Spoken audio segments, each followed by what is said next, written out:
Hi friends, this is Shireen from Smeeny Beanie Knits, and today I'm going to show you how to join a new color when working with two colors as in the Winterfellow 2.0 beanie, and how to weave in the ends as you go. So I've gotten to the point where I want to add my second color, and I knit Continental, so this is my main color, and I'm going to hold it as I would to knit. And then I need to add my new color, so what I will do is insert my needle from left to right as if to knit. Then, oops, before I slip it off, I'm going to grab my new color,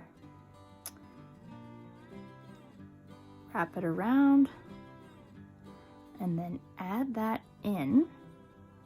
So that's the new color.